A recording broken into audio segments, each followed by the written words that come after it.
This recording is protected by copyright.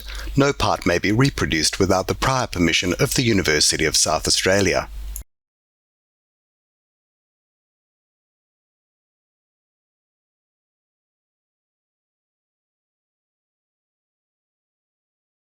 Good evening, everyone. My name's John Hill and I'm the Chancellor of the University of South Australia, and it is my great pleasure to welcome you all to the Bob Hawke Prime Ministerial Centre this evening. I take this opportunity to acknowledge that the University of South Australia is on the traditional country of the Kaurna people of the Adelaide Plains, and we recognise and respect their cultural heritage, beliefs and relationship with the land, and we acknowledge that they are of continuing importance to the Kaurna people living today. I am delighted to welcome you all here tonight for this very special event with the University of South Australia's Vice-Chancellor and President, Professor David Lloyd, and renowned science journalist and broadcaster, Robyn Williams AO DUniv, Doctor of the University. Professor Lloyd, who co-authored the introduction and annotations for this Penguin Modern Classic edition of Night Watch, will share insights into Sir Terry Pratchett's influences, the book's historical echoes, and why Night Watch remains so deeply resonant. Sir Terry Pratchett was awarded an honorary doctorate from the University of South Australia in 2014, and his legacy continues to support UniSA master's students through the Sir Terry Pratchett Memorial Scholarship. This event continues and celebrates the special connection between Pratchett and the university. And I'm pleased to see so many here tonight. And I would especially like to welcome University of South Australia Council members and Enterprise Leadership Team members from UniSA and Adelaide University. I found out an interesting fact about Robyn Williams just in brief conversation. Then Robyn was telling me he appeared in very early episodes of Doctor Who. Now, that's something you may not know. So, ladies and gentlemen, please welcome David Lloyd and Robyn Williams for what promises to be a compelling evening. Vice-Chancellor. Dr. Williams. But I was in far more Monty Pythons than Dr. Chancellor, I thought you might be interested in an interpretation of your role from Terry Pratchett and Discworld, where you're represented by Arch-Chancellor Rumustrum Ridically, who's highly intelligent, incredibly stubborn, and never to be underestimated. He's the chief wizard and head of Unseen University, first seen in Moving Pictures. That's from 1990. So that's a good description of your good self? Yeah. Sorry, John. Would you agree, Vice-Chancellor? I wrote that, so sorry. Oh, right, I see. I'm going to start by asking you two, well, impossible questions. First, what was Terry Pratchett's favourite number? And second, what was his favourite colour? I'll answer the second one first, right? And the reason I know these is because in 2008, when Terry first came to Dublin for his, I think it was his 6th honorary doctorate at the time. He stopped counting at the time, but it was the first one he got from a university that was older than he was. And when he came to Dublin, my daughter Amelia, who's also sick, she's unwell, and she was only 5. And she said to me before, I was going to do a public interview with Terry, much in this kind of fashion, except we had big thrones, very big Gothic thrones, and we were in robes and we had dribbly candles. It was quite unseen university at the time. And I said to him, I'm going to meet the man who is in all the books that we have on the bookshelf. I said, we can ask him any question we want. And she said, there were 2 questions that she wanted me to ask Terry Pratchett. What's your favourite colour? What's your favourite number? And I didn't ask him live. I asked him the next day. He was going back to the UK. And I said, Terry, I've got 2 questions from my daughter. And he goes, oh yeah. And he used to sit like this. He used to sit with his arms wrapped around him when he was kind of deeply uncomfortable. And whenever he got into these kind of human situations, he got deeply uncomfortable. He's like this. And I said, what is your favourite colour? And he went, I'll do a brief Terry, but I've never been asked a question like that before, he says. I've never been asked that question before. And he closed his eyes and he went, very, very, very pale bluey green. right? Like we're surrounded by here. Yeah, it was the colour of the lime-rendered plaster in his office, in the chapel, which is actually in one of the pictures, in Wiltshire where he lived. And that was he'd had this restoration done, and that was the colour that the lime render had come out. And I said, and what is your favourite number? And he said, is this your daughter? And I said, yeah. And he said, what age is she? And I said, she's 5. I said, tell her it's 6. Yes.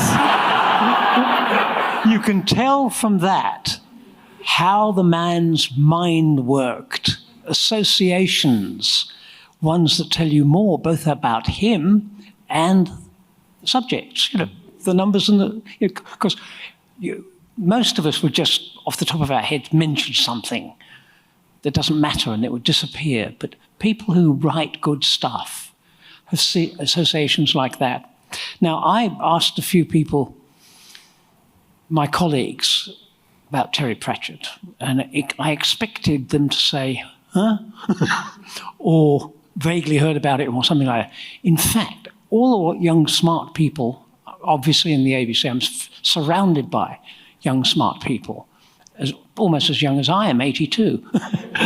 But one dear colleague, Sarah Dingle, who's on Current Affairs, and you've seen her without necessarily knowing, I said, could you send me 2 lines as to why you think Terry Pratchett is terrific? And she wrote this: Terry Pratchett's books, to me, are a masterclass in fantastical comedic scholarship. Somehow, he manages to have sufficient encyclopedic knowledge of political, social, and industrial history across the Western world in order successfully to make fun of it all. Also, he has great characters. Would you agree with that analysis of hers? Yeah. Terry was like an omnivore when it came to information. He just read everything, and he credited his education with the Beaconsfield Library, which is where he grew up. But he read everything. And he said to me once, I have a pack rat mind, right? I just take it all, I put it into my nest. And then whenever I need it, I take it back out again. And the characters, I mean, the early books were very much kind of pastiches of Lord of the Rings and, sword and sorcery, fantasy kind of novels. But as the series evolved, the characters became deeper and deeper and deeper. And the fact that Night Watch is the 6th book in a series that goes on for much longer afterwards, and probably would have continued far afterwards if Terry hadn't passed away. Across 41 books, he invented these amazing people. But he populated them with interesting tidbits. And even when he wasn't in Discworld, even when he stepped off Discworld, he had this ability to surface amazing characters. We were once having lunch, and we were in a restaurant which Terry had posterior cortical atrophy, which meant that his dementia got him from the back of his mind to the front of his mind. So it happened quite slowly and insidiously over time. But one of the things that went was his visual acuity and his ability to discern depth. So it was very hard for him to actually figure out where surfaces ended. And we went for lunch in this place, and it had Penrose paving, which is, kind of these cubic, it looks very three-dimensional. And he walked in, he went, this is the worst place in the world to bring someone with Alzheimer's. Right? But we sat down and we navigated the floor eventually, and it took a while. And we got to the table, we were having lunch, and in the middle of stew, he was eating stew, he goes, do you know what a tosharoon is? A tosharoon? Yeah. And I went, no. And he goes, oh, you're supposed to be one of those clever chaps. You're supposed to be from the university. You're supposed to know all these things. I said, well, I don't know what a tosharoon is. He goes, it is the fatty, it's like a small fatberg from a sewer. Right? Except in Tosharoon were these things that the urchins in Victorian England used to go into the sewers to find, because oftentimes they would be where they'd find rings that had dropped down the sewer or money. A Tosharoon was a fatberg in miniature, which would contain a rich centre in Treasure. And he'd found that and he wanted to share it. And I mean, I think he uses the word once in 43 books, but it was one of those things that he wanted to convey. Yeah, it's extraordinary, isn't it? May I say that your own short book, which I helped you encourage to write, has got some of those stories, and it's beautifully written by you. Thank you. It's gorgeous stuff. One thing I must ask you, talking about formal dress that you were in during that ceremony, you've got a particular description of the flat PhD or honorary doctorate hat that you have to wear. The doctoral bonnet, yeah, I do. And I used to have a bright blue one, which I hated. And share it. What? It is a velvet cowpat. Yeah. There's no fashionable way to wear a doctor. You put a cowpat on your head and you're a doctor. You put corks on it and you've got an honorary doctor from the University of South Australia. Yeah. How come someone who's a professor of chemistry was so enamoured of a writer like Terry Pratchett?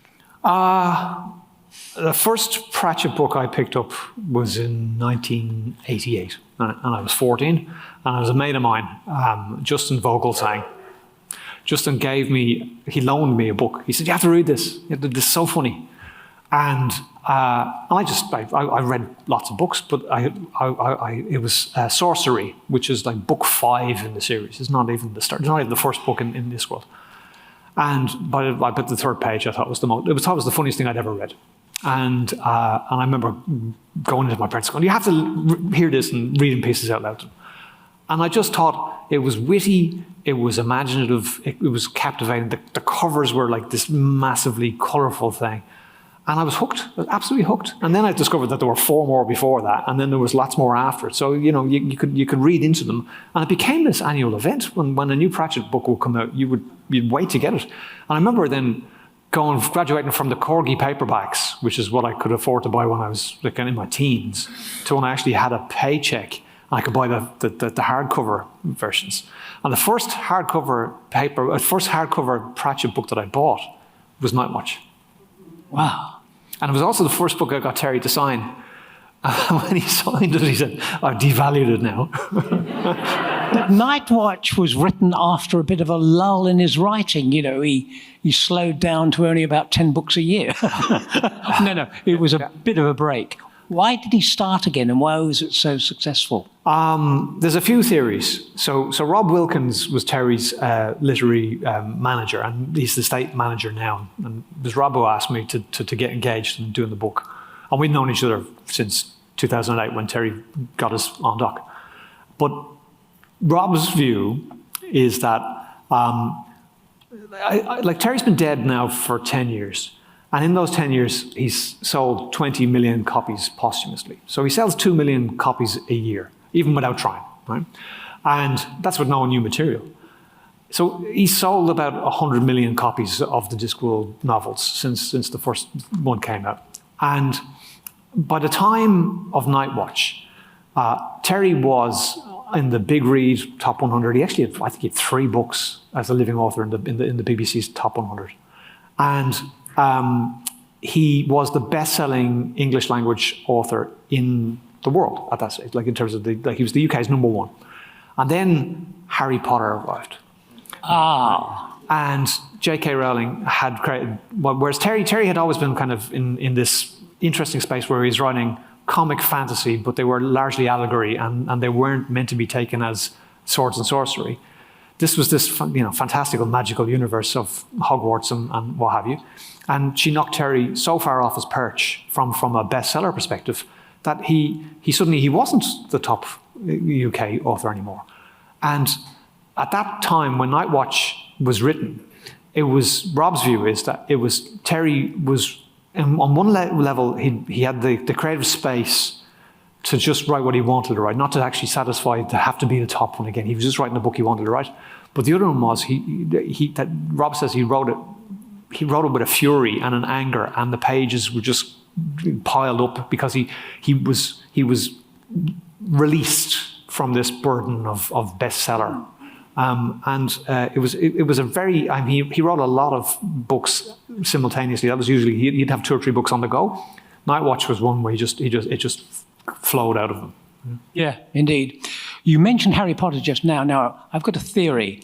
Fantasy, a lot of it I don't go for. For instance, the TV series, the Game of Thrones? Exactly. Game of Thrones.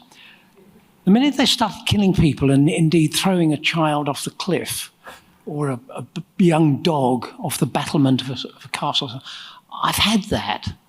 There's enough of that on the news that you can't, turn off quickly enough. And so, as far as I'm concerned, the interesting thing about Pratchett and also Harry Potter, there's a link to science, because if you look at quantum theory, entanglement and all those weird things, and Einstein, you've got a sort of fantasy and then like a bit of magic there in the idea, especially when you look at quantum in terms of taking it to its ultimate conclusion, which is lots of universes. Mm-hmm. Suddenly you're in a sort of fantasy land that's got a basis in interesting ideas. So that's how I would put J.K. Rowling to some extent. Well, there's a tiny bit of killing there, but also with Pratchett. Do you accept that? There's a whole parallel accompanying series called The Science of Discworld, where Jack Cohen and his co-author describe the things that Terry describes through the round world lens. So things like telephony or teleportation. They'll do a physics equivalent of, if this is what the technology is from the round world, and this is how it translates across to the disk. In this one, there's a lot of, because it's time travel, and there's a lot of parallels to both the Time Machine and Wells, but there's also Back to the Futures in there, there's Terminator, there's every cliched time travel piece you can get in there, plus a bit of science about the fact that quantum exists, and because of quantum thingamies is what Mustrom Ridcully refers to, quantum thingamies. And the uncertainty principle and the many universes principle.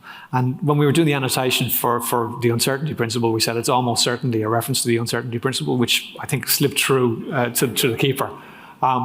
So there's quite a bit of round world science embedded in that Discworld way. But the thing about Discworld is the magic in Discworld is normal, right? So everything, magic is mundane in Discworld. And yet, Arthur C. Clarke talked about advanced technology being akin to magic. So there's a really interesting interface between science, technology, and magic. I remember talking to my grandfather and showing him Google Earth on a phone, and the blue dot, and zooming in, and it went all the way into where we were. And he looked at me and said, "Well, that's amazing." And this is when he was in his 90s. He said, "That's amazing." And he said, "What is that? What do you call that?" I said, "I call that a phone, Grandad." And he told me to F off, but it was if I think about my grandfather, he was born in 1912. So you think about from 1912 to now, what he would have seen in terms of technology, and what we would take as absolutely mundane right now would be fantastical. And the Discworld is a bit like that. Yeah, the old quotation of the advent of a apparently miraculous piece of technology is associated with magic at first. A couple of questions that were lobbed in. One's, I don't know whether you would necessarily agree with this question, but why do you think Terry's books were heavily criticised upon release, but they are so loved now? I don't know that they were criticised. I think that the early novels, and some of his work struggled to get critical acclaim. I wouldn't say they were criticised because, as I said, it was a phenomenon. The advent of a new Pratchett book was, from the mid-'80s on, a thing that people wanted to attend, and he used to have queues around the block, and they were very well received, but they didn't get critical acclaim. And that notion of literature, it was quite subversive. Terry's the early Corgi editions of the Discworld books, they don't do it now, but they used to do it back in the 80s and early 90s. They used to have the quotes from the bad reviews in the books. Right. That was a good idea. Which was doesn't even write in paragraphs, things like that, which were put in, which he put in very tongue-in-cheek because he actually thought the paragraphs broke up narrative. He wanted people to continue to read and not have to I'm at the end of this piece and I'll start the next one. So he, and then the notion of being accused of literature, as he collected his own docs, he used to get kind of embarrassed because they were usually doctors of literature or D-Lits that he'd get, and he'd be like, oh, you know, I've never been recognised for contributing to literature, which is why this one, when Penguin said we're going to do a modern classic, and it's a Pratchett modern classic. We know those of us who were kind of in the Discworld, you know, honeybee circle. He would have found this hilarious. Right? This notion that he's never be out of print. He's there beside Tolstoy. He's there beside all of these literary classics in print forever. He would have been tickled pink. Right, because it is that it's posthumous recognition of the impact he had. It's recognition that he was a literary giant, and you know, the works are very, very clever. If you take the Tiffany Aching series, which is the kind of a spin-off from the Witch series, he's got a series that's a spin-off from the books, and there's a character that appears in the third Discworld novel, Equal Rights, which is a phenomenally good book in its own right. And there's a gap of I think it was 28 years between a character who appeared in that book reappearing. Right? No. And when she reappears, it makes perfect sense from a narrative perspective. I remember saying to him, what were you doing? Like, boy, did you have a plan? Did you have some sort of notion that this was, I'll put her over there and then I'll pick her off a shelf 28 odd years later? I went, no, it just seemed the right thing. So incredibly inventive. Even the map that's in Night Watch, which was drawn by Stephen Briggs, and Stephen and Terry collaborated on a lot of the kind of what Terry used to call the canonical knowledge of Discworld, the things that are in the books, and then the things that are in the books about the books. And Stephen Briggs wrote a lot of the books about the books, and he gave me that badge, which was he used to say, if you ever have to do a negotiation, just be more Terry, because he used to be very demanding. Briggsy, his drawing of Ankh-Morpork in the book, in the front matter, and it's a bigger one in the hardback, is where the streets are in 7 or 8 iterations as Terry describes things. Now, Terry never sat down to draw Ankh-Morpork, so he knew spatially where things were. But when Stephen took what was in the books and turned it into the map, things were actually in the right places. So when someone went right on Satire Square, they ended up in the right place. And the relationship between the river, the Unseen University, he knew where they were in his mind, and he knew it almost intuitively, but it was topographically correct. Yeah. Another short question. How relevant is the writing of Terry Pratchett to today's unfolding political events here and overseas? Well, you got to laugh, haven't you? Sometimes I don't. That's the end of my answer to that one. Was he political at all? He didn't like tax very much. He once marched. I think Gordon Brown had brought in the 50 pence tax rate in the UK for creatives. And Terry took out, he could be quite an activist. So he took to the streets, and he was very much against this notion of being taxed at 50 pence in the pound. And he said, I'm only going to publish every other page. Here's one. Will you ever write a novel? And what will the first line be? So yes, possibly. There are so many trite answers I could give to this one. I'll give you a nudge. Yeah. What is the end of days? Oh, okay. So you can refuse to answer. No, I can talk about the hypothetical existence of a manuscript, which may or may not be the thing that I think Terry would have written next. And the beginning of that is actually lifted straight out of the beginning of The Corollary of Magic, which talks about the turtle moving through space. But yeah, so End of Days, when actually there's a photograph that popped up earlier on, it's Terry and I on the couch. And that was shortly before he passed away. And I went to see him in Wiltshire, and we were just catching up. But in that conversation, we were talking. His dementia was quite advanced. he wanted to write more. He realized he was running out of time. And he was talking about notions that he had for future books. And one of them was about the Discworld itself, because the Discworld sits on top of the elephants, which sits on top of the turtle and goes through space.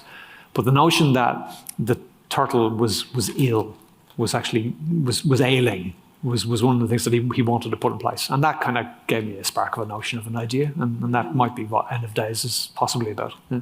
Yeah. It's interesting, Iris Murdoch, when she was herself suffering from Alzheimer's towards the end, she wrote her last book, and a computer person put the extent of vocabulary from her previous books compared to the last one and said there was a substantial reduction in scope. Did you notice that going on with his writing?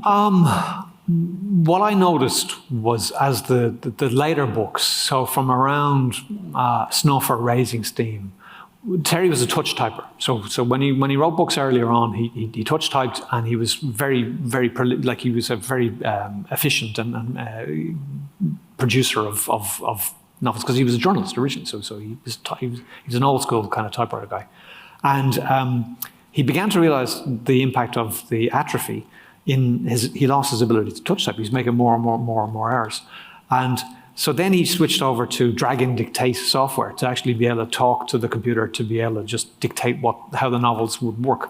But as you write, when you write through your hands, you write in a slightly different way to as you tell a story orally and verbally. So I found there's a change in the books when he was more exclusively using the dictation software to the earlier books.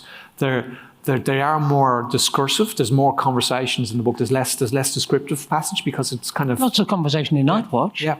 No, and Nightwatch was a weird one, because he used both. So he was doing both things. He wanted to use the dictation software at the time because it helped him get it out quicker, right? But I do find that in stylistically, as you go through they just read different. They read to me as if I can hear him talking more so than him reading him writing, if that makes sense. Yeah. What sort of journalist was he in the beginning? He was his first job. He said he became a journalist and he saw his first body 6 hours later. I think that was the famous quote. Not quite true. I think it was a couple of days later. He was in the local press, and then he got a job as the PR press agent for the nuclear power generation people, which he said was he'd write a book about it if people would believe it. But that's not the sort of preparation you would expect to have for that torrent of words that he was able to control for such a long time. Yeah, well, I mean, in Colour of Magic and Light Fantastic and the early books, he was writing those at night time, but he started really early. So I mean, his earliest forays into literature, and even his first paycheck as a writer, was when he was in school. He used to write short stories, and the Hades project was a short story that he wrote that he sold and was published in a newspaper.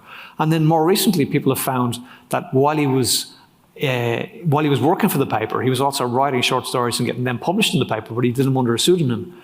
And so they've gathered them up into a new volume of kind of his published works, which were not published as Terry Pratchett. So he was always an author.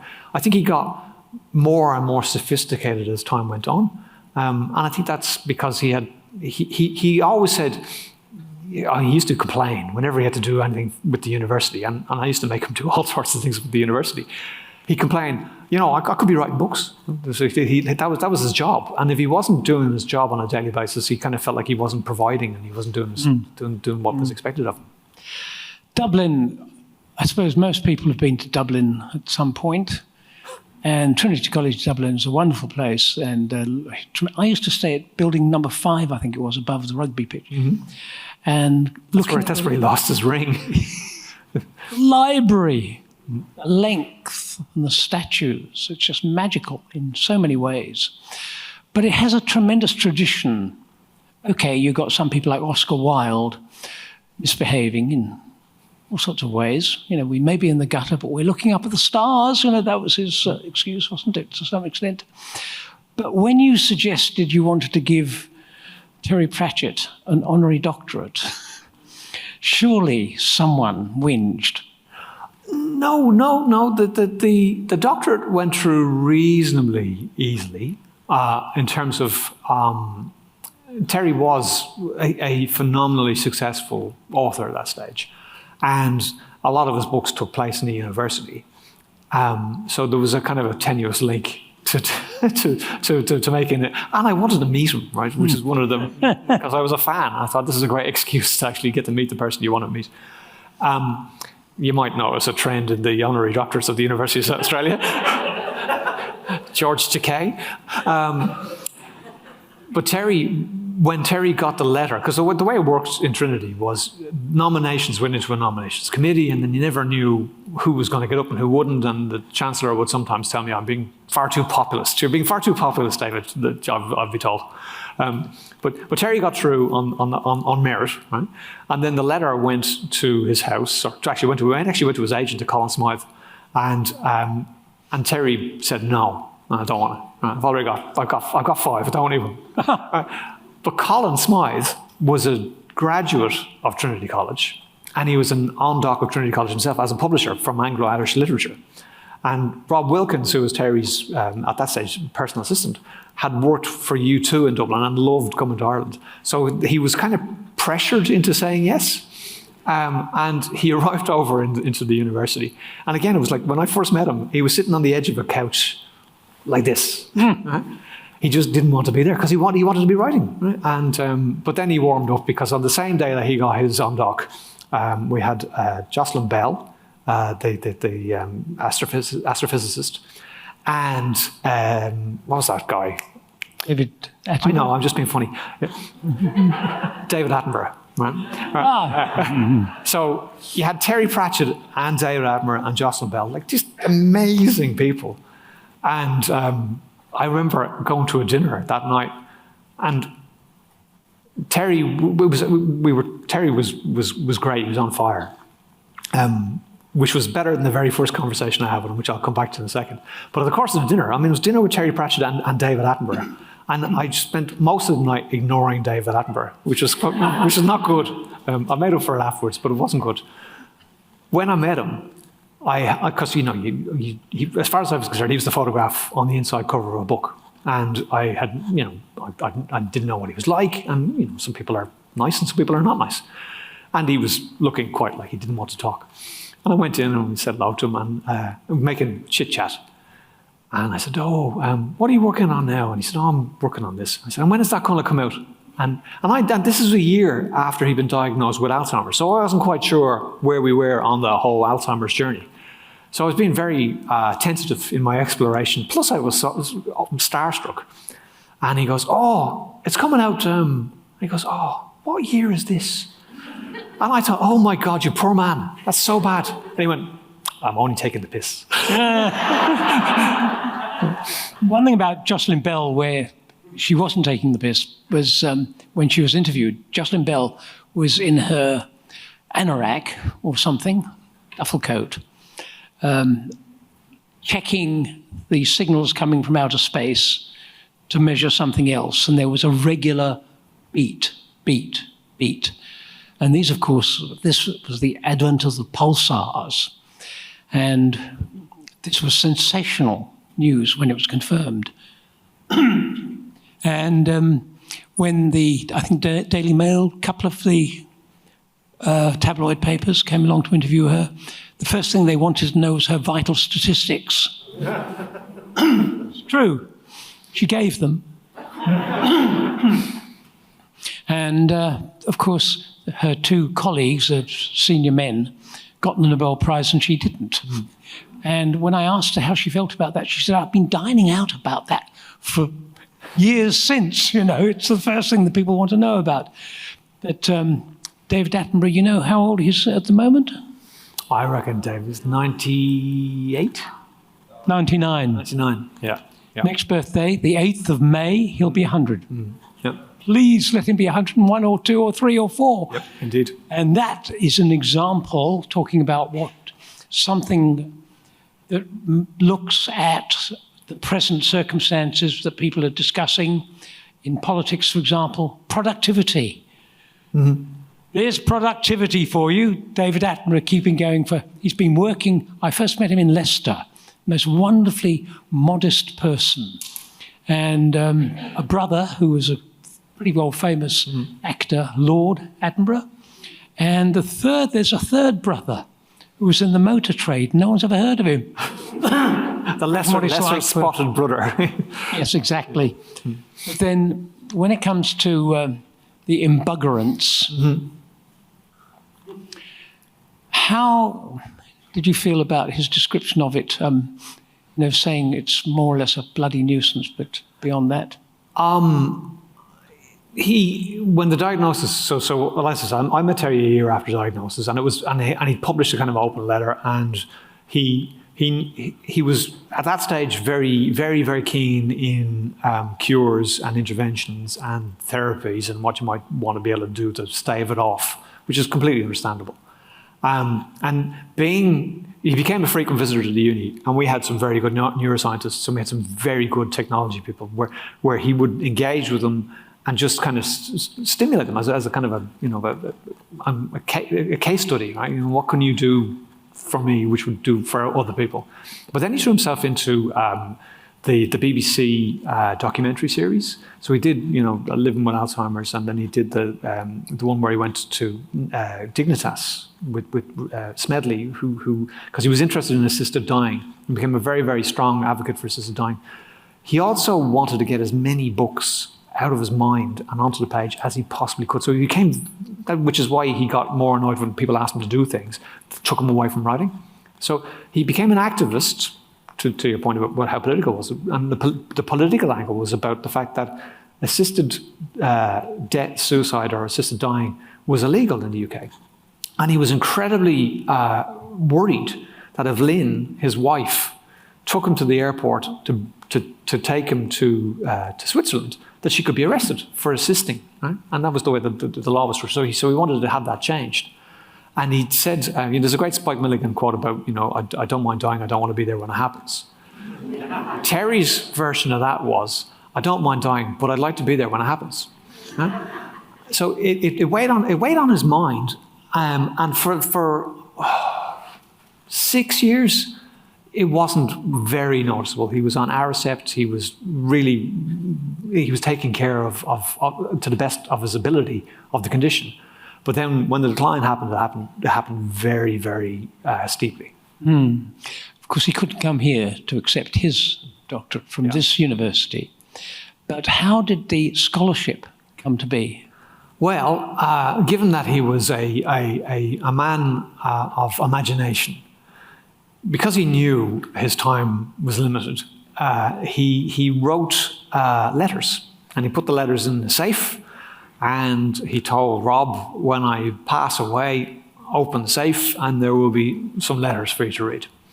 And in the letter to Rob, there was a Dear Rob part, there was a I much prefer David to you part, there was the part about the creation of the Order of the Honeybee, which is this thing.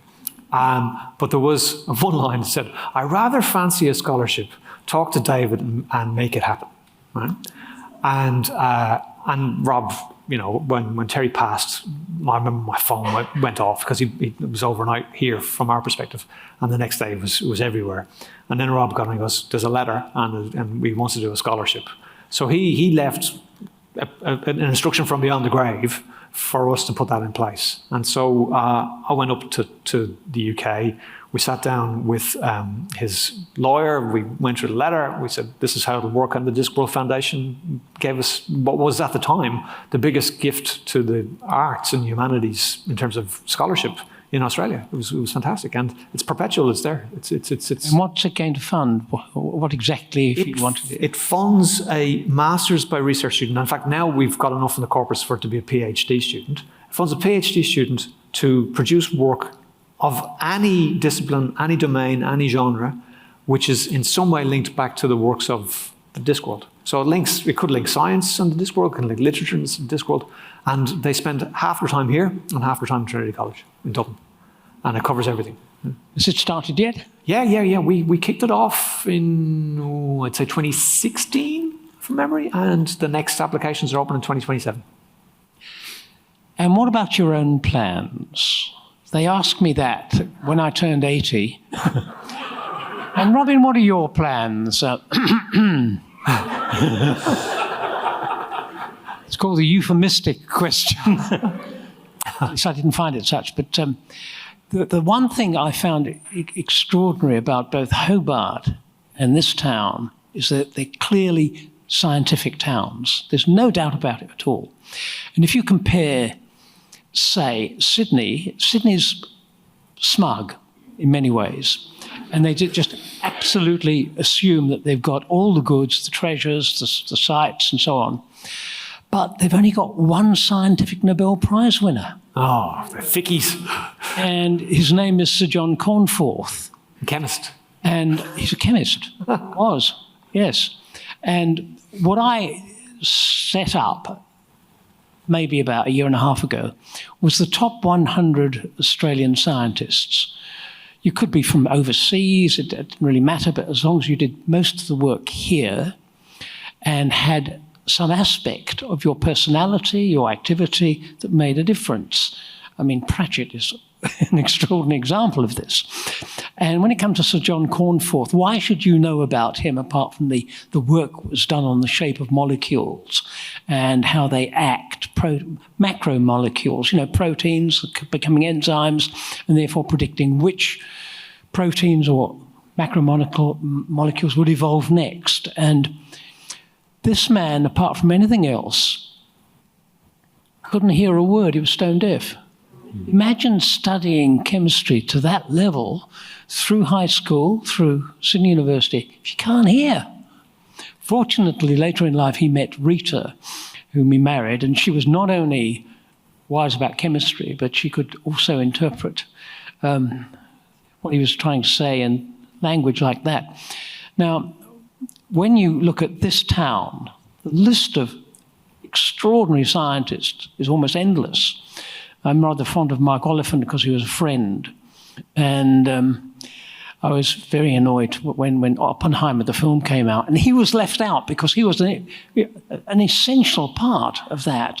Now, when you're thinking of the next move, you can't leave this town with all its wonderful scientists. No. I've managed to get somebody from Sydney to leave Sydney and come and live with me over here, which is great.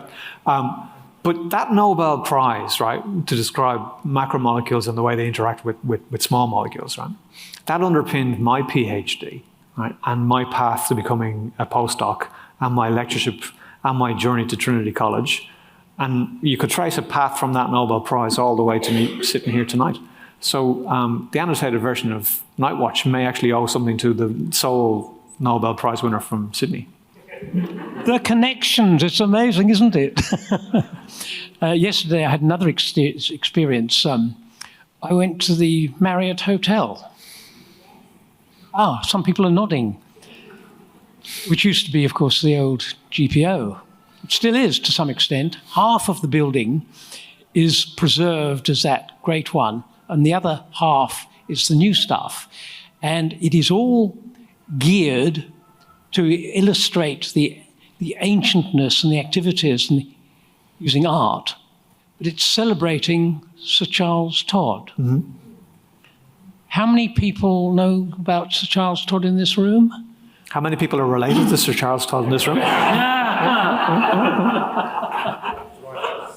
Another great scientist. He transformed Australian life by connecting via the telegraph from here to Darwin, and then connecting to the world. The people from this town who've done such incredible work, you can't actually, if only it were known. And that's the kind of effort we're making, trying to get the public to recognize history. And you can do that through writing fantasy. You can do that through writing all sorts of stories, but also by looking at the straightforward history and philosophy of science. What do you think about the philosophy of science and the history of it? I think it's important. It is. Why is it being ignored? Well, sometimes things pass people by and they don't realize what's happening. And I think certain times when you have time for reflection, you get to appreciate what you've missed or maybe understand what you've missed. And in the context of what we were asked to do by Penguin, which was to take a book that people really liked and in some way make it more accessible to people. Because I mean, it's a bit weird to pick a book which is like number 29 in a series of 41 books, where there's kind of a story which is fantastical, but it's a kind of a whodunit murder mystery pursuit piece.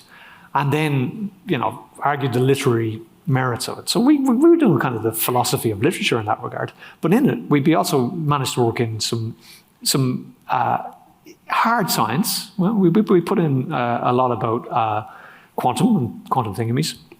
We talked a lot about, we actually talked a lot about uncertainty and Heisenberg.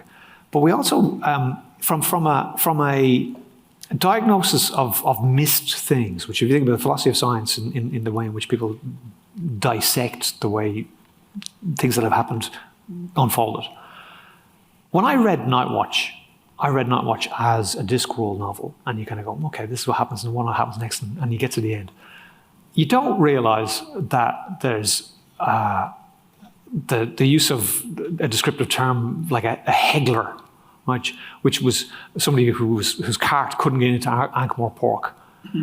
Actually, when you unpick the use of that one word, it gives you insight to class wars in the UK and the use of the letter H or H, depending on how you pronounce it. I know people from Adelaide pronounce a H, right? H, nice, is he? I'm only messing with you. I've lived here long enough now to realize that it's actually H, right? Except I was raised to say H, right? And the affectation of a H could be posh in some terms, but also very lower class in another. And that was just one word, which was an annotation when I read it as a professor of chemistry. I went for a laugh, and the opening part of the annotation was a haggler, someone who sells posh hegs, right? And then Darryl, because Darryl's a professor of English, went, actually, there's way more to this. And he went on this whole piece about Anglo-Irish English and the way in which a Protestant would pronounce haggler or the letter, or a Catholic would. And that was just one word out of a full book, and the whole book is littered with them. So the appreciation, the long way, philosophy of science, the appreciation of content and rationale and why things are the way they are and why people have constructed them the way they are, I think it's incredibly important. But it's okay also to skim through on the first piece, as long as you kind of come back to the deeper understanding afterwards. Well, being a bit personal, and I actually broadcast the 50th year anniversary programme Science Show on Saturday, and the question arose as to why I kept doing it. I feel that's an association to some extent with Sir Terry. He kept doing it as well. And it's not a matter of not being able to stop, but simply looking at the nation and its natural history. And it's so brilliant, and it's so much better than anyone thought, because when I was growing up in London, Australia was a joke. And it was created in many ways by one of the dear comedians, writing about Basil Mackenzie and siphoning your python and chundas and various things like that. And Australia was, at the bottom of the world. It was the afterthought, where all the freak show was going on.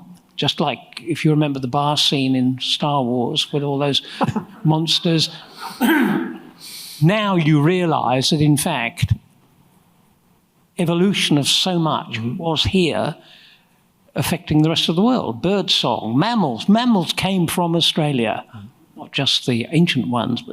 And so the other aspect of it is the sheer brilliance of so many of the scientists and the academics and so on.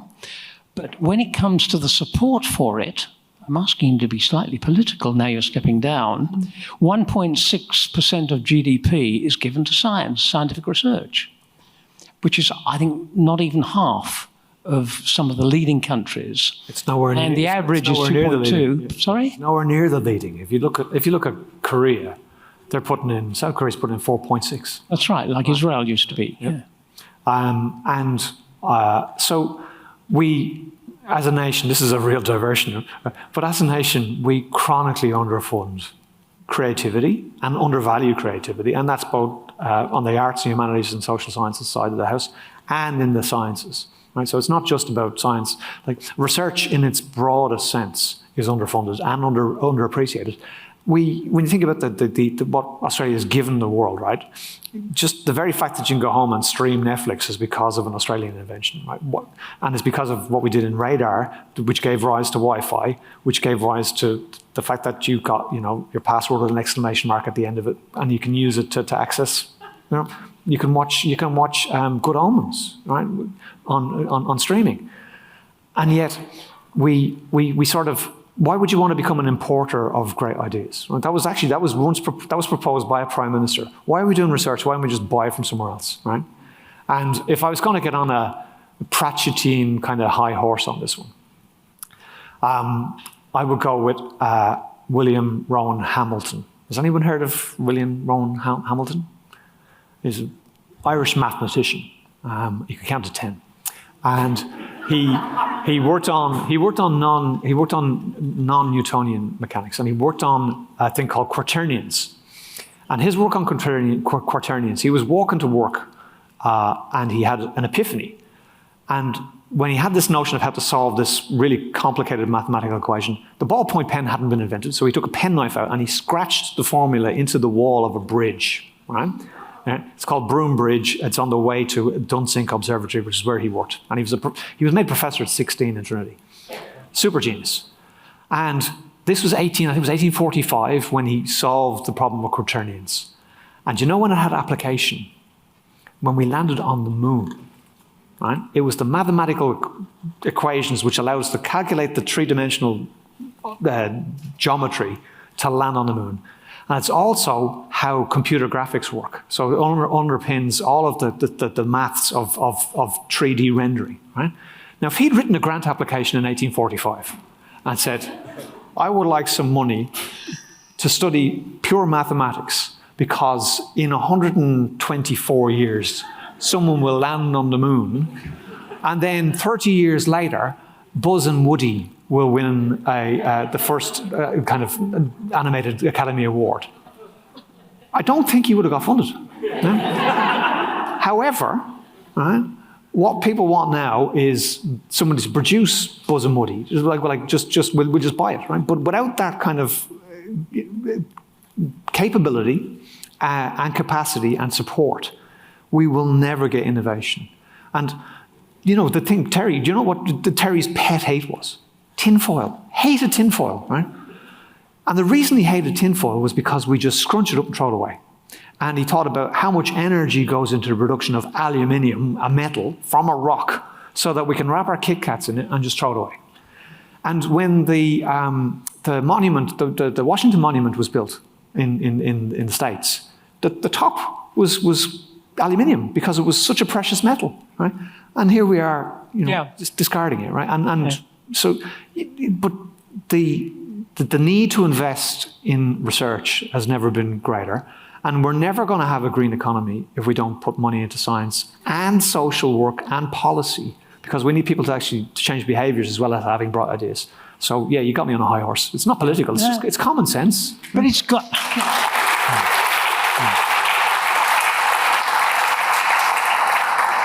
And it links quite neatly to Terry Pratchett, because science is an activity looking to the future, because you do not do the breakthrough, doing, and it all works and you apply it next week. Oh. You've got to do tests, you've got to have the legal look at it, you've got to have the various tests to make sure that it's on the right track, the publishing, the other people involved. You're talking about 5 years, even more. And COVID vaccines were an example of the exception, where it really had to be done quickly, and they could do it quickly. You spend enough money, you can do anything at all. Dolly Parton gave $1 million. She's a hero. But if you're dealing with something of the future like science and scientific research and education to build up new scientists, from school, because it's going downhill at the moment. You've got an election in 3 years. That's a blink.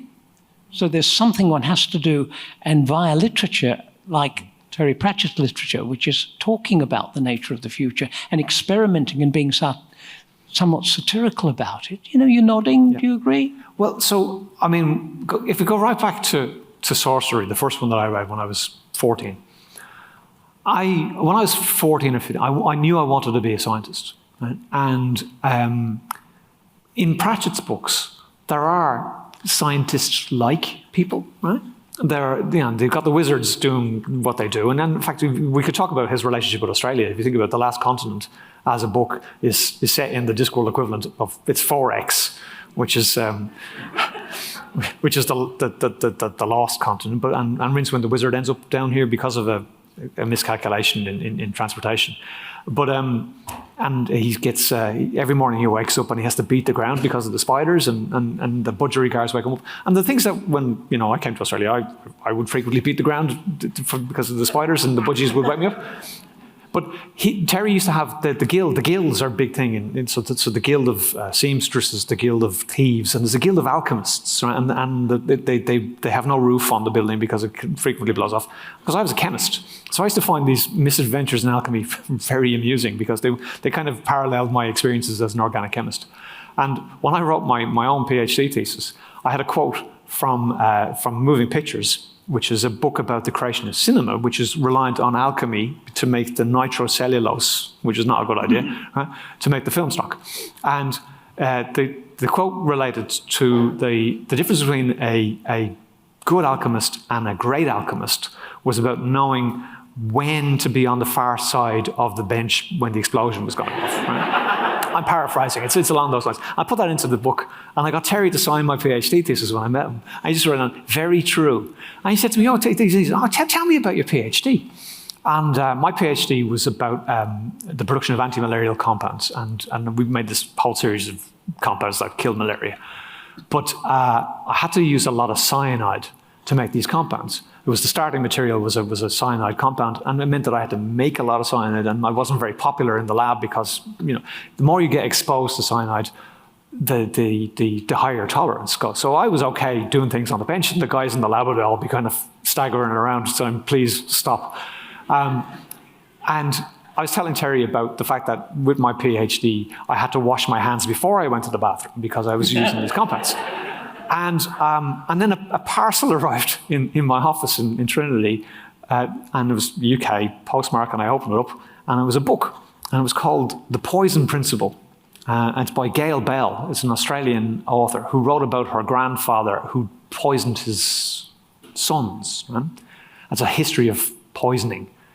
And I opened it up, and he wrote, and the first page said, "To David, wash your hands afterwards."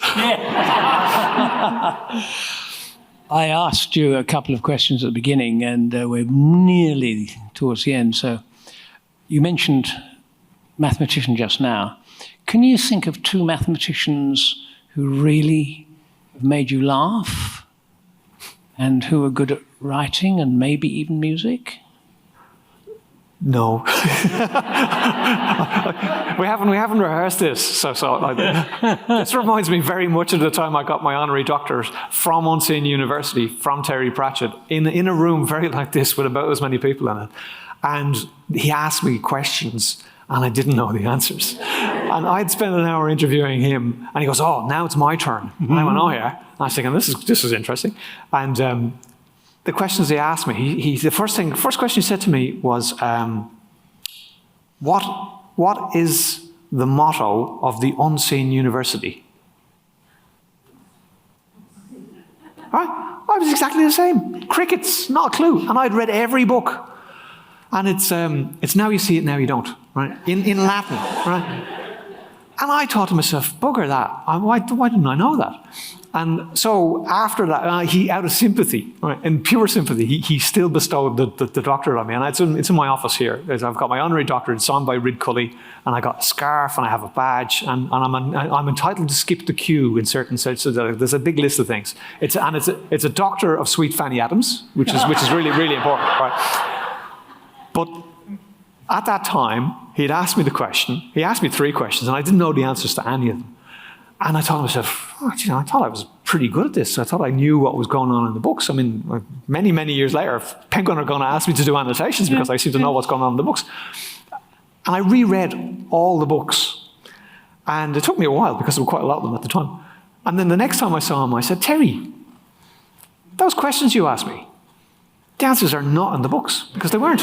He went, no, it was a test of your canonical knowledge.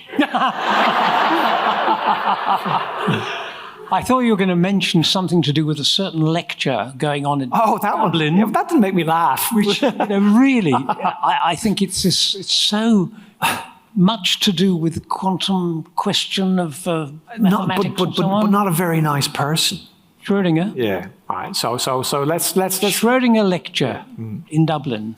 So Schrödinger left the Germany of the 30s for any number of reasons, and found himself enshrined in the Dublin Institute of Advanced Science, which was created for him by Eamon De Valera, who was the president of Ireland at the time, and a person who understood that it was important to invest in science and research. And Schrödinger wrote the book, What is Life? He did that book. What is Life was an inspiring for people doing DNA research. So Watson and Crick were inspired by What is Life, and they wrote This is Life, I think was the book after when they got the structure. I think Jimmy Watson wrote that book. And then Craig Ventnor read that book and then went on to sequence the human genome. So they have these massive scientific kind of lineages. But Schrödinger, anyway, of the famous cat in a box, is a dead or quantum, right? It's dead and alive until you look at it and then it collapses. I'm a chemist right now. And the question about the lecture is... The lecture. So the Schrödinger, when Schrödinger came to Dublin, he used to give a lecture in Trinity College, and it was the Schrödinger lecture. And so, and he espoused that whole theory about quantum states of uncertainty and flux in a lecture in Dublin.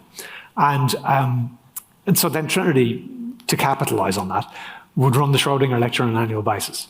And Terry was over for a visit, and I was doing a thing with him, which was designed for kind of giggles. And I said to him, the Schrödinger lecture's on tonight, because I was the Dean of Research at the time, and I was kind of supposed to go. Baby Dean. That's true. I was supposed to go to the Schrödinger lecture to hang out with all the sciencey people, but I was much more interested to hang out with all the literary people and Terry Pratchett at the Terry function. And I said to Terry, the Schrödinger lecture's on tonight. I said, yeah, that's a lecture that you don't know if it's on or not until you open the door. And if you open the door, it's empty, but there's a cat and it's dead. To answer my question about the mathematicians who make you laugh, one was a professor of pure mathematics at Oxford. He had 2 names. One was Charles Dodgson. The other was Lewis Carroll. Oh, yeah. He wrote Alice in Wonderland. 'Twas Brig and the Slithy Toads, Gyre and Gimble in the Wabe. And the other one got himself into Harvard to study maths at the age of 15, called Tom Lehrer. They can be satirical, but that's the way of doing it, and putting all those things together. You see, scientists are not isolated in their intellect unless they're forced to be. I don't think anybody is. I think if you have the capacity to kind of pop yourself up above your disciplinary niche, you can actually you can enjoy all sorts of things. And that goes back to Rat Pack mind, right? I mean, like pack rat mind. Right? Terry he left with a clutch of A levels, right? O levels actually, didn't finish his A levels. So he left school early. He was interested in literature. He liked books, he liked words, and he liked information, and he liked knowledge. And he has a whole theory, the L-space theory, which goes right back to the interface between science and literature, which is let me see if I can get this right. Words equate to knowledge, knowledge is power, power is energy, right? And energy is equal to mass, and mass distorts things. So a library is infinite in its creation because it's got books in it.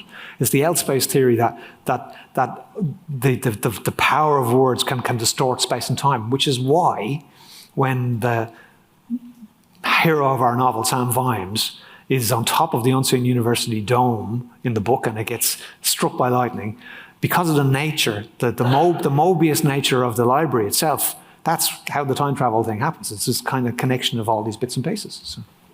And if you haven't read the book, it's outside. And if you haven't read the book, you're probably in the wrong room. That is the end of our conversation. And thank you for coming all this way. And being here on the night. And if you would be kind enough, perhaps, to go outside and buy, you'd sign a book, perhaps? I'd sign a book if people want. Splendid. Yeah, you'll be contributing to Penguin, but you'll be propagating literature. Thank you.